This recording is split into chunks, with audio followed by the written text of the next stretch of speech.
Hey guys, welcome back to the channel. So today we have a '08 Camry on our lift, and we are going to be replacing our outer tie rod.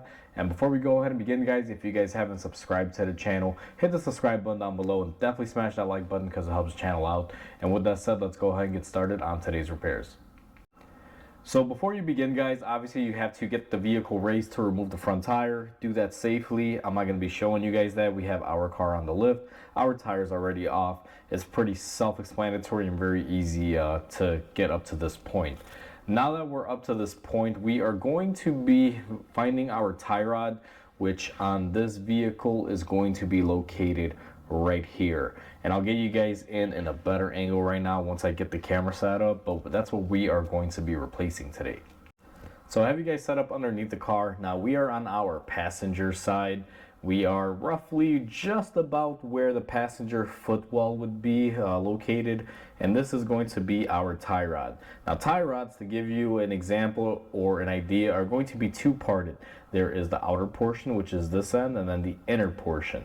Today we're going to be doing the outer end of it, which is going to be the side that hooks up to the knuckle, that is basically going from here to there. You guys can see that pretty clearly. What I'm going to do is go ahead and get some tools and get some penetrating oil, and I'll show you guys how we remove this. First things first, where I always like to begin is I like to go ahead and hit my areas off with some penetrating oil and let them mellow in. Now that I've let my tie rod soak in with our penetrating oil, what I'm going to do is go ahead and begin by loosening our jam nut. Now what this jam nut does is basically lock the outer tie rod into place with the inner after an alignment, so that way this doesn't move. It basically jams it up, exactly as the name says. In order to remove this jam nut, whether it's Toyota like the one that we're working on or any other vehicle, guys, you want to get the appropriate wrench that'll fit this. Now in this Toyota, it's a 19 millimeter. That's what'll fit. I've seen this nut be a 22 or a 21. It just really depends on if it's ever been replaced, and different manufacturers have different sizes for this. So what I like to do is put my wrench on there and make sure that you're going to be going in the correct direction. Now we're going to be pushing up to unlock it. So we're going to go ahead and break it loose. Now sometimes these will be very stubborn. They don't want to crack loose.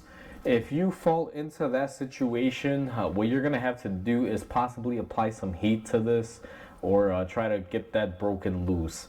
It's very common in the Midwest, especially here. I'm surprised on this car it broke open quite easily, because typically you'll have to wind up heating these up. If you do wind up heating them up with a torch or anything, make sure that before you install your new tie rod that you give it proper time to cool down, because what happens on these parts, guys, if you were to heat this up, put on the new tie rod really quickly, and then go ahead and start doing the alignment, if this part is hot and you lock it down, it's gonna basically move and it's gonna change. So if you think you got your alignment perfect and it's still hot and it cools down, guess what? Your alignment is gonna be off, because metal does have a tendency to move under heat and cold. So just be advised with that. If you heat up anything during this process, you want to let everything cool down, especially the point where the outer tie rod meets the inner. If you were to heat up this portion on the outer to get this loosened up, it doesn't matter because we're going to be replacing it. But if you heat up anything towards the inner tie rod, make sure you give it ample cooling time. Now that we have our jam nut loosened up, what we're going to do is come in here and see if this cotter pin is going to play ball and come off for us.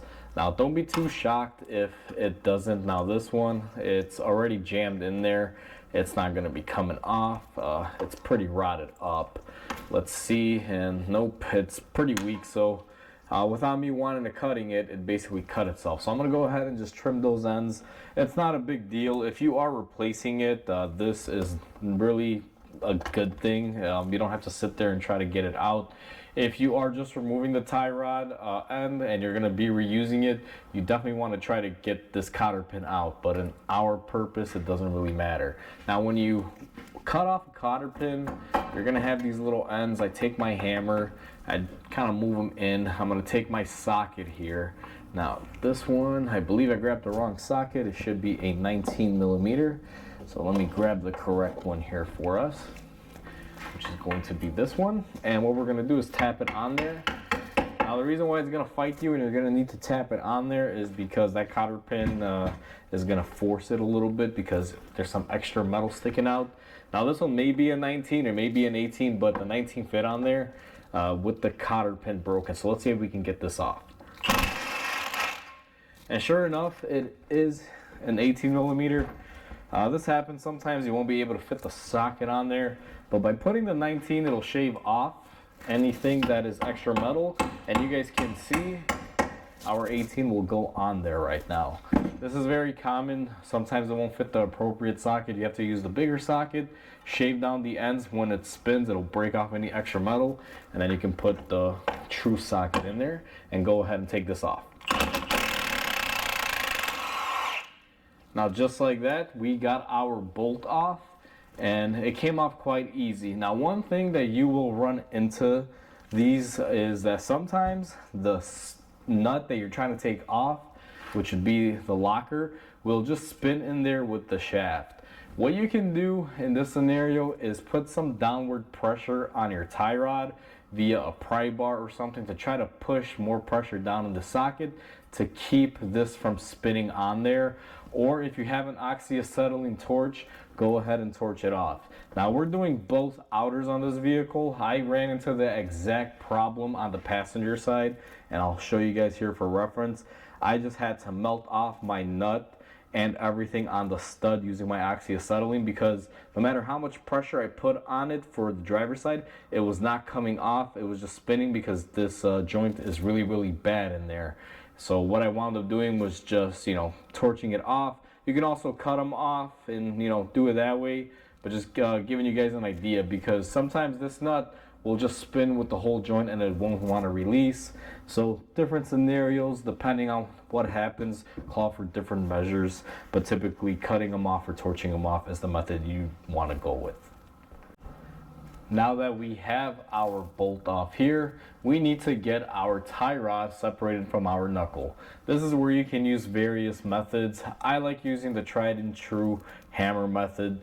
They also have tools that you can put in here to try to unlock this. However, those I don't like using them because I've had them basically shrapnelize and break on me and get everywhere. It's not a tool that I usually like to use, so I use the good old hammer method. Now this is a steel knuckle. It's made out of metal. It's not aluminum or something soft that is gonna basically take a beating and get damaged. This one can take a couple hits here. It's solid steel. So what I do is I take my hammer end and we're just gonna hit it a couple times. So this one only needed 2 hits and it popped up, and you guys can see that we have it separated. And now that it's separated, our knuckle here can just basically move out of the way, and our tie rod is loose, and you guys will see, since we loosened the jam, that now we can remove our tie rod. Now it's time to go ahead and remove our tie rod, and the way this comes off, you just simply spin it off. But before you go ahead and do that, guys, this tie rod controls the tire and how much it's in and out, and you have to get in alignment afterwards. One quick tip that I can show you guys, and I'm going to cover it in this video, is if you're going to be, let's say, doing this in your driveway at home and you don't have an alignment machine, and I don't have an alignment machine here at the shop either, we have to take this to a alignment shop. What you're going to want to do is count the rotations. So what that entails is you guys will see that our joint where our nut is facing directly down, so I'm going to use that as my starting point. I'm going to make sure with my other hand here, I'm going to hold my inner tie rod, make sure it doesn't spin as I spin this off, and I'm going to be counting the rotation. So you guys can see pointing down is my starting point, so when this goes around and comes back, it's going to be 1 turn. So it'll look something like this. That is 1, and then that would be 2, and this would be 3, and then 4. Obviously you guys get the gist of it. So what you want to do is do this and count every rotation. And the reason why we're counting, it'll be a little bit more clear when we reinstall the new one, is because we want to rethread the new one the same amount of threads that this one had on there to try to get the alignment close. So I have you guys back. I have about 19 turns on this, and I wanted to show you the exact moment it comes off. So we are at 19, this is going to be 20. And I believe we're fairly close to it coming off. So right there, it kind of dropped. and we give it a little more and it comes off. So this is about 20 turns. The ending point is going to be a little bit weird, and to be honest with you, I already counted this and took it off and I mocked it up to have 1 turn. So I can specifically show you guys in the end there that if it does take a little bit more than like a quarter of a turn, but not a full turn, just to keep it at the lower number mark. So this one altogether has about 20 turns in it. That's how many turns we should be able to turn it to get it to go back into position. Now that we have our tie rod end off, we are left with our inner. And what I like to do is I put a little bit of anti-seize on these threads. The main reason for this is not because I want this thing to be loose, because the jam nut will lock it down. But the best thing about this is that if I use this for the next however many years this tie rod is in place here, it can go get an alignment without it locking out on them and costing the customer a bunch of money. If you do a little bit of prep work here now, it makes it easier for the alignment shop, not only in the near future who's going to be aligning it, but also long term. If this vehicle gets more alignments on the road, this inner tie rod end won't be stuck to the outer tie rod end. They'll have something to keep them from locking together and fusing. So be mindful. If you use some of this stuff, don't overdo it. Just put a little bit. As you guys saw, we have a tiny bit on there, and it helps just keep things from seizing together. Alright guys, so I have you positioned at the bench. I just wanted to show you guys a key difference here, something you may want to pay attention to when doing jobs like this. If you are doing tie rods on a vehicle, now most tie rods, they could be interchangeable from left to right. Some vehicles, they don't have that feature. They do have a specific one for the right side and for the left side. Now in this vehicle's terms, we're doing both tie rods. We're doing both outers. We're doing the right side and the left side. I showed you guys this as an example of torching it off in the previous clips, and I laid everything out on my table here so you guys can tell the difference, that our right side one has a certain curvature and our left one has a certain curvature. So make sure that you are comparing parts part for part before you go ahead and install something, because you can technically install this tie rod on the right side and put this one on the left side, and it will go on, guys, but you will run into issues really quickly. So just be mindful of that with your parts. So now that you got the correct side and make sure you matched up your parts like we just talked about in the previous clip, what you're going to want to do is just start threading this in. Now as soon as it locks in like that, what I'm going to start doing is start counting to my 20 threads. So we have 1, 2, 3, and 4, and I'm gonna go ahead and count the rest of the way, guys. You guys kind of get a gist of how to do this right now, and I'll be right back with you guys. So I went ahead and I counted all the way in. We have our 20 turns, and you guys will also see a good check to do is I got my 20 on here and I backed off our lock nut about a half a turn. So this technically should go about a half a turn, which it basically almost did right there. That tells us we're pretty close. Now this method, it's not going to get you exact. By no means am I saying do this method and you'll get a perfect alignment every single time, because you won't, guys. This is just to get it close enough so this car is drivable a mile or two down the road to where the alignment shop is located, where I'm going to be taking the vehicle afterwards. So this isn't a foolproof way. It's just to get you close enough so you can get it down there. Now that we have everything threaded up here and counted out, what I'm going to do is remove this lock nut. I keep it on here so we don't damage any threads on it. And what I'm going to do is just go ahead and push it into my knuckle. Sometimes you got to wiggle them back and forth. You guys saw it comes out, and then what we're going to do is start it off by hand threading it. Once you get it off started by hand, you can typically torque these. However, a gun will also work as well. You can just go ahead and gun them on. Now these do have cotter pins, and it's a castellated nut, so you got to make sure you tighten it up. One method, if you do torque them, is go ahead and torque them, and then depending on where the castellated nut falls on the hole for the tie rod and the stud to push it through, you may have to either tighten it a little bit more just to get it into position. And that's how I typically do these. Now that you've matched up your castellated nut with your stud, and I didn't explain this earlier, but let me show you guys on the driver's side here on the new tie rod. What I'm basically doing is, if you look at the tie rod, you have this little hole cut out there, and inside of this hole, I'll show you guys, allows the cotter pin to slide in and out. And there is going to be a castellated nut, which you guys can see has these cutouts. And the way that this works is you're going to be locking in your nut, and I'm just going to spin this on. And what you're trying to do is make sure that the hole in the stud lines up with the castellated nut, so they match. That way it's not, imperfect, because if it lands on something like this, it may keep the cotter pin from going in. Just to be mindful of that. So now that we've timed this and we got it lined up, what I'm going to do is go ahead and put in my cotter pin. It should go on fairly easy, and most cotter pins will have a long side and a short side. So what I like to do is grab them and bend them in, make sure it's fully fed in there. And the bottom portion, I like to lock it in straight ahead, and I just use my cutters here. And then the other portion, I like to swing it around. Something like that is what typically works, and you guys can see that the cotter pin is nice and secure. Using the cotter pin is a good safety in case this nut starts backing out. However, it's not going to stop it from fully, tearing apart if circumstances are right. Because even though this is a nice blocker, a little bit of force can shear it off.